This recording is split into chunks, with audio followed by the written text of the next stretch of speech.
મિત્રો સૌપ્રથમ તો વિદ્યાર્થી મિત્રો ત્રિમાસિક કસોટી જે ગુજરાત બોર્ડ દ્વારા નક્કી કરવામાં આવેલ છે કે હવે જે છે એ 1 મહિનાની જગ્યાએ દર 3 મહિને તમારી મૂલ્યાંકન એટલે કે એકમ કસોટી કરવામાં આવશે।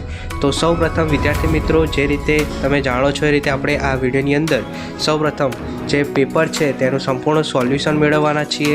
તો ખાસ વિદ્યાર્થી મિત્રો આ સંપૂર્ણ વિડીયોને અંત સુધી જોતા રહેજો અને ચેનલ પર ના હો તો સૌપ્રથમ ખાસ સીઆર એજ્યુકેશન ચેનલને સબસ્ક્રાઈબ કરી દેજો। उचित क्रम में रखकर अर्थपूर्ण वाक्य लिखिए એટલે અહીંયા તમારે યોગ્ય ક્રમમાં ગોઠવીને અર્થપૂર્ણ વાક્ય બનાવવાનું છે બરાબર। એના 5 માર્ક્સ છે, 5 પ્રશ્નોના 5 માર્ક્સ, દરેકનો એક માર્ક્સ છે।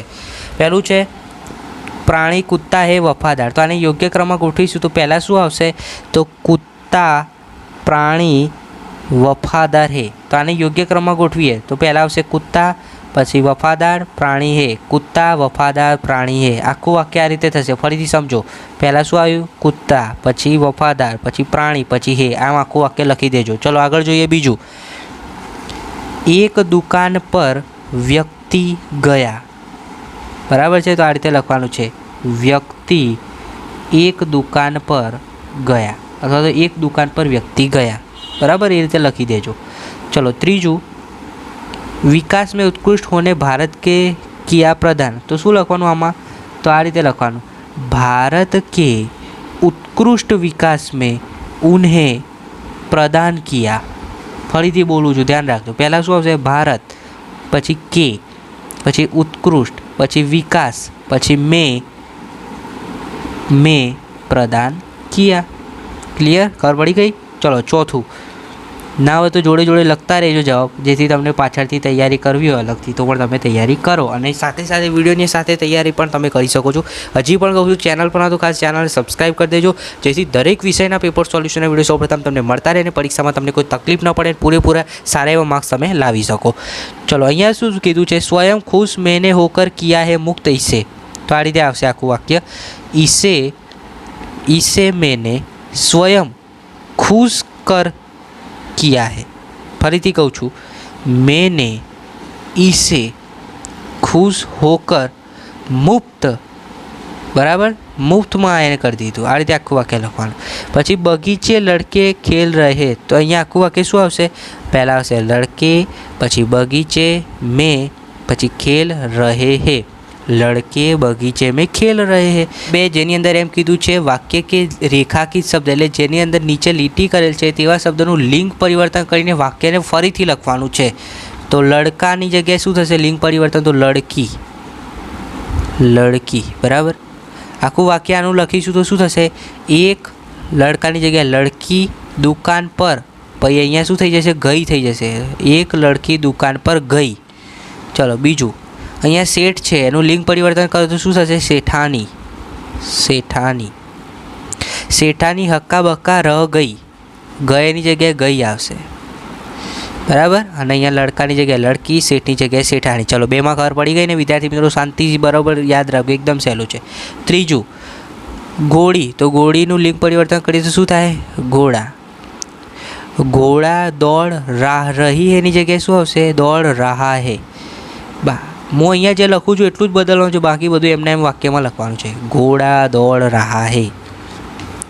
ચલો ચોથું ધોબી, ધોબીની જગ્યાએ શું થઈ જશે લિંગ પરિવર્તન ધોબીન, ધોબીન। કપડે ધો रही है, रहा એની જગ્યાએ શું થઈ જશે रही है, ધોબીન કપડે ધો रही है। હવે પાંચમું છે ચાચી બજાર जा रही है, तो ચાચીનું લિંગ પરિવર્તન કરીશું ચાચા થઈ જશે, બરાબર। તો ચાચા બજાર जा रहे है થશે, અહીંયા રહીનું શું થઈ જશે બજાર जा रहे है। તો વિદ્યાર્થી મિત્રો આ પણ 5 5 એકદમ સહેલા છે, ખાલી લિંગ પરિવર્તન કરીને વાક્યને યોગ્ય રીતે ગોઠવવાનું છે, પૂરેપૂરા 5 માર્ક્સ તમને આવી જવા જોઈએ। ચલો હવે નેક્સ્ટ જોઈએ પ્રશ્ન નંબર 3। नीचे दिए गए वाक्य में सही स्थान पर उचित विराम चिन्ह लगाकर वाक्य को फिर से लिखें, એટલે જ્યાં જરૂર પડે ત્યાં વિરામ ચિહ્ન પ્રશ્ન વાક્ય લખવાનું છે। તો જુઓ राम लक्ष्मण और सीता वन में गए, तो राम પછી અલ્પ વિરામ આવશે, રામ પછી શું આવશે અલ્પ વિરામ, અલ્પ વિરામ આ રીતે લખવાનું છે, બરાબર। તમને આવડે જ છે ગુજરાતીમાં કરો તો રામ પછી શું આવશે અલ્પ વિરામ, પછી લક્ષ્મણ और सीता वन में गए, ગए કરી વાક્ય પૂરું કરે એટલે આ રીતે નિશાન કરવાનું, આમ કરીને નીચે ટપકું, ઉદ્ગાર વાક્ય, બરાબર. તો રામ પછી અલ્પવિરામ, અહીંયા અલ્પવિરામ મેં કર્યું છે, જોઈ લો. લક્ષ્મણ ઓર સીता वन में गए, વાક્ય પતે એટલે છેલ્લે અર્થા અલ્પવિરામ. ચલો, વેદાંત કલકત્તા ચલા ગયા હે, તો અહીંયા આખું વાક્ય છે, છેલ્લે હેની વેદાંત ચલા ગયા હે પછી પાછળ આવું લખવું પડે ને, તો છેલ્લે આ પાછળ નિશાન કરી દેજો, બરાબર. ત્રીજું, વહાં કેસા મનોહર દ્રશ્ય, બરાબર છે. તો આજે ત્રીજું છે એ આખું આ રીતે થશે કે વહાં કેસા મનોહર દ્રશ્ય, પછી છેલ્લે શું આવશે? પ્રશ્નાર્થ ચિહ્ન. જ્યાં વચ્ચે આવશે એવું કહીશ, ખાલી અહીંયા રામ અને અહીંયા જ વચ્ચે આવતું, બાકી બધામાં છેલ્લે નિશાની આવશે, બરાબર. અહીંયા પ્રશ્નાર્થ ચિહ્નની નિશાની લખવાની છે, બીજું કંઈ જ કરવાનું નથી. આપ ક્યાં બનાના ચાહતે હે, ચાહતે હે છેલ્લે શું આવશે? પ્રશ્નાર્થ ચિહ્ન, આ રીતે ક્વેશ્ચન માર્ક.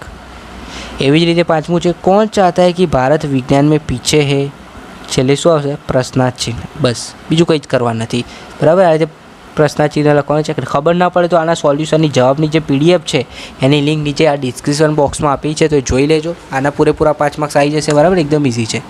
ચલો હવે નેક્સ્ટ જોઈએ વિદ્યાર્થી મિત્રો, ચોથું જે છે એ વાક્ય શુદ્ધ રૂપ મેં લખવાનું છે, બરાબર. શુદ્ધ રૂપમાં આપ કહાં સે આ રહે હો, તો અહીંયા શું થશે? આપ કહાં સે આ રહે હો થશે. હેની જગ્યાએ ખાલી હો લખવાનું છે, બાકી બધું એમના એમ. આપ કહાં સે આ રહે હો. ચલો બીજું, લડકે ખેલ રહે, તો આ શુદ્ધ વાક્ય આ રીતે ના લખાય. શું લખાય? લડકે ખેલ ખેલ રહે હે, ખેલ પછી બીજી વાર ખેલ રહે હે, લડકે ખેલ ખેલ રહે, આખું વાક્ય આ રીતે લખજો, બરાબર. એટલે ખાલી અહીંયા એકવાર ખેલ ઉમેરી દેજો, બીજું કંઈ કરવાનું નથી. ત્રીજું છે, કુંજ દિન સબ્જિયા બેચતી હે, તો અહીંયા શું આવશે? કુંજ દિન સબ્જિયા बेचती है શું થઈ જશે? बेचता है, बेचता है. रिक्शा में दो आदमी बैठे हैं, तो रिक्शा में दो आदमी बैठे होगे आपसे, बैठे होगे, बराबर. आ रीते शुद्ध वाक्य लखवानुं. आप मेरी ओर आई जाइए, तो आनु आखुं शुद्ध वाक्य आ रीते थशे. आप मेरी ओर आ जाओ, आखुं आ रीते थशे. आ जाओ, बराबर. જે શબ્દ સુધારવાના છે મેં અહીંયા સાઈડમાં તમને લખીને બતાવ્યા, બાકી બધું એમને એમ જ લખવાનું છે. આના પણ પૂરેપૂરા 5 માર્ક્સ આવવા જોઈએ, બરાબર. ખબર ન પડે તો આના સંપૂર્ણ જે જવાબ લખેલી જે PDF છે સોલ્યુશનની, એની લિંક નીચે ડિસ્ક્રિપ્શનમાં આપી છે, તો ત્યાંથી જોઈ લેજો. નેક્સ્ટ છે વિદ્યાર્થી મિત્રો પ્રશ્ન નંબર 5, નિમ્નલિખિત પરિચ્છેદ કા માતૃભાષા में अनुवाद. એટલે આ તમને હિન્દીમાં ફકરો લખીને આપ્યું છે ને, આનું ગુજરાતીમાં લખવાનું છે. આપણી માતૃભાષા ગુજરાતીમાં તમારે આનું અનુવાદ કરવાનું છે. તો આ રીતે આપણે કરીશું. डॉक्टर विक्रम साराभाई ने अपना संपूर्ण जीवन भारत तथा विज्ञान के समग्र विकास के लिए समर्पित किया. तो आनु आ एक वाक्य थी, बराबर. आनु हूँ गुजराती पहला बोली जाऊँ પછી આગળ કરીએ. डॉक्टर विक्रम साराभाઈએ પોતાનું સંપૂર્ણ જીવન ભારત અને વિજ્ઞાનમાં સમગ્ર વિકાસમાં આપી દીધું, સમર્પણ કર્યું. આ રીતે આખું વાક્ય લખજો, બરાબર. ચલો બીજું, भारत के विकास में उत्कृष्ट योगदान के लिए उन्हें कई राष्ट्रीय और आंतरराष्ट्रीय सम्मान प्राप्त हुए. तो आज आटલું આ બીજો ફકરો છે એનું હું ગુજરાતી પહેલાં બોલું છું. ભારતના વિકાસ માટે તેમણે ઉત્કૃષ્ટ યોગદાન આપ્યું. આ માટે તેમને રાષ્ટ્રીય અને આંતરરાષ્ટ્રીય સન્માન પણ પ્રાપ્ત થયું, બરાબર ને. ન ખબર પડે તો વિડીયો પોઝ કરીને પાછળ જઈને ફરીથી વિડીયો એકવાર જોઈ લેજો, એટલે શાંતિથી સમજશો તો હું આખું બરાબર જવાબ બોલું છું, તમને સમજાઈ જશે. અને છેલ્લે, वह केवल उच्च कोटि के वैज्ञानिक ही नहीं थे, बल्कि व्यवस्थाओं के बावजूद कला, शिक्षा एवं समाज के लिए पर्याप्त समय निकाल लेते थे. तो आનું ગુજરાતી આ રીતે થશે કે તેઓ માત્ર ઉચ્ચ કોટિના વૈજ્ઞાનિક નહોતા, પરંતુ તેઓ પોતાની વ્યવસ્થામાંથી, જવાબદારીમાંથી કલા, શિક્ષણ અને સમાજ પ્રત્યે પણ પોતાનો સમય જે છે એ આપતા હતા.